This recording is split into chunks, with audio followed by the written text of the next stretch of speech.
When breakfast was over, Emil excused himself politely, claiming he needed air.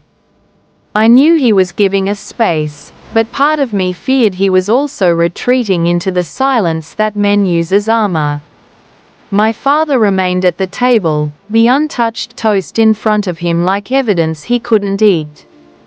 He stared at his hands, and for once, he seemed small. My mother caught my sleeve as I rose to follow Emil. "Not yet," she whispered. "Stay." We cleared the dishes together. My father didn't move. The clink of porcelain, the running of water, the squeak of the tap, they all seemed too loud, as though we were trying to cover something we hadn't yet dared to say. When we were alone in the kitchen, my mother spoke, her voice low but steady. "Do you remember when you were 12, and your father came home with his shirt ruined? You asked me what had happened, and I told you he spilled wine at a dinner." I nodded slowly. The memory had been buried beneath years of exams, birthdays, arguments about curfews. A shirt, red stains, my father avoiding my eyes. "It wasn't wine," she said. "It was blood." The air left my lungs as if she had struck me. "Whose?" I asked. She turned the tap off, and the silence pressed in. "He never said. He only told me it was necessary. That he was protecting someone. That it would never happen again." The floor seemed to shift under me. Protecting who? Her eyes darkened with secrets she had carried too long. A colleague. Another judge. They were attacked outside the courthouse by someone furious over a verdict. Your father stepped in. The man with the knife ended up in the hospital. Your father's shirt, she trailed off, her hands gripping the edge of the counter. I gripped the back of a chair, grounding myself. "So he did the same thing Emil did," I whispered. My mother met my gaze, and for the first time I saw not just the patient diplomat of our family, but a woman who had lived with her own questions. "Yes," she said. "That's what terrifies him. He sees himself in Emil, and he hates it. He hates the reminder that he, too, once crossed that line." I staggered back a step, the compass pendant cold against my skin. The hypocrisy burned, but so did something else, understanding. My father's fury wasn't just about Emil. It was about the reflection of his own violence staring back at him across the table. He struck Emil to erase the part of himself he couldn't forgive, my mother said softly. But it doesn't work that way. Violence doesn't erase violence. It multiplies it. The words settled into me like seeds I didn't yet know how to grow. I thought of Emil's bruise, my father's clenched fist, the ruined runner with its stain that would not wash clean. Patterns repeating, unless someone broke them. From the hall, I heard the faint sound of the door closing. My father had gone out. Whether to walk, or to escape, I didn't know. I looked at my mother. "What am I supposed to do?" She touched my cheek, her hand warm, her eyes tired. "You must decide whether love means forgiving shadows, or demanding the light."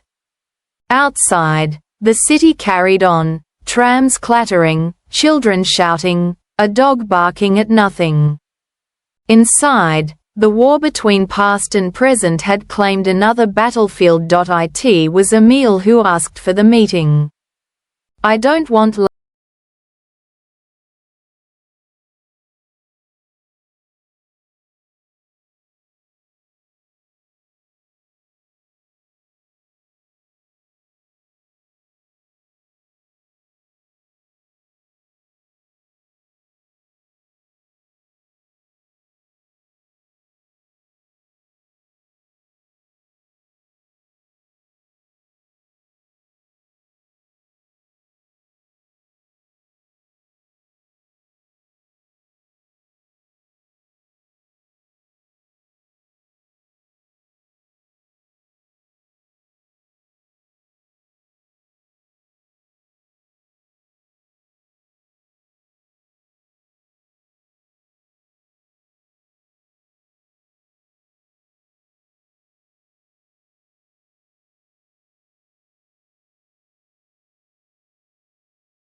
never bled." The words hung in the air like smoke. My father sat back, eyes narrowed, studying him as if weighing evidence. "You remind me of myself," he said at last, so quietly that even my mother, listening from the kitchen, almost didn't catch it. "That should be a reason to trust me," Emil said. But my father's smile was thin, brittle. "Or a reason to destroy you before history repeats itself." Emil's brow furrowed, but he did not rise, did not break. "If that's truly what you believe, then you'll have to spend the rest of your life fighting every man who dares to love your daughter. Because they will all fail your test, one way or another. And she will walk alone, while you drown in your righteousness." For the first time, my father looked away. He studied the ruined runner still draped on the chair, the faint stain now like a map of a country no one wanted to claim. When Emil finally stood, my father did not stop him. "This isn't finished," my father said. Emil turned at the door. "No," he said. "It's only beginning. For a few weeks, life seemed to mend itself, like a wound stitched too neatly. The four of us managed dinners without raised voices. My father no longer cut Emil down with every syllable. Sometimes he even asked questions about his work, nodding in feigned interest. My mother clung to these evenings as proof that healing was possible.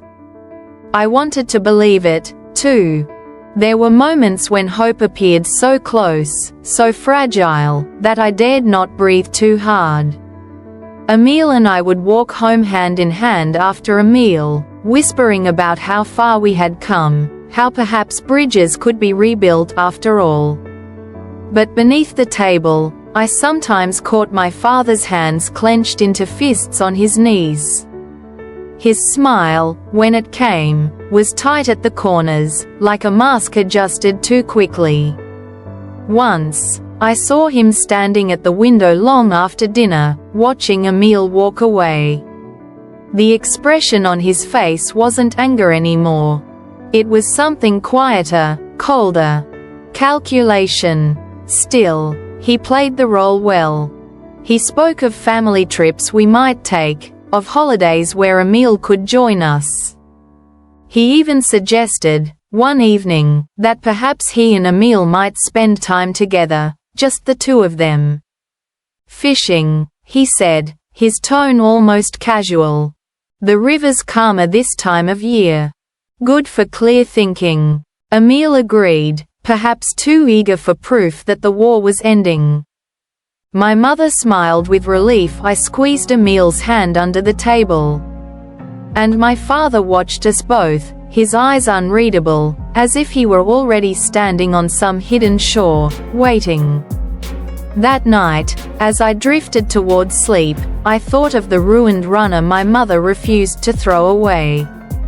The stain was faint now, but it had never truly disappeared. Some things only pretended to fade. It was a Sunday morning when my father suggested it.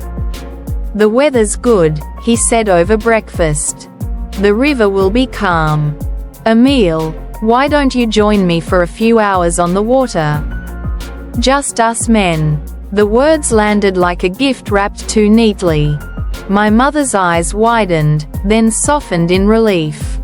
"That's a wonderful idea," she said quickly, as though speaking the words aloud would make them true. Emil looked at me, searching my face for hesitation. I forced a smile, though something inside me pulled tight. "It'll be fine," I whispered. "Maybe this is the moment we've been waiting for." So they went, just after noon. I watched from the window as they carried the old wooden oars to the dock, my father steady and deliberate, Emil matching his pace. They looked, from a distance, almost like father and son. My mother stood beside me, her hand resting on my shoulder, her smile trembling but hopeful. "They'll come back laughing," she said. "You'll see." But the river that day looked strange to me. too still, like glass waiting for a stone. The sky had no clouds, only a hard blue dome that seemed to press down on the world. Even the gulls circling above were silent, as if they knew something we did not. As the boat slid from the dock, I saw my father take the first stroke, strong and practiced, pulling Emil into the current. Emil turned and lifted a hand in a small wave. I waved back, my throat tight, unable to call out.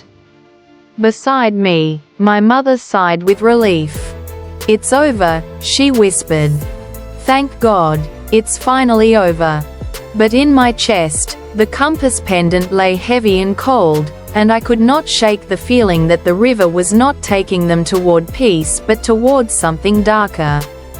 Something waiting just beneath its surface. The boat drifted steadily into the middle of the river, oars slicing the surface with practiced rhythm. For a time, neither man spoke. Only the creak of wood and the soft slap of water against the hull filled the silence. Emil leaned back slightly, squinting at the sky. "It's peaceful out here," he said. "Almost feels like another world."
My mother and I watched, still waving, still smiling, unaware of what the water now carried. When my father rowed back alone, he would tell a story about how Emil slipped, how the current was stronger than it looked, how tragedy can come in an instant. My mother would cry into her hands. I would collapse on the dock, compass pendant burning at my throat, begging for a truth that would never return. But the river would keep its secret.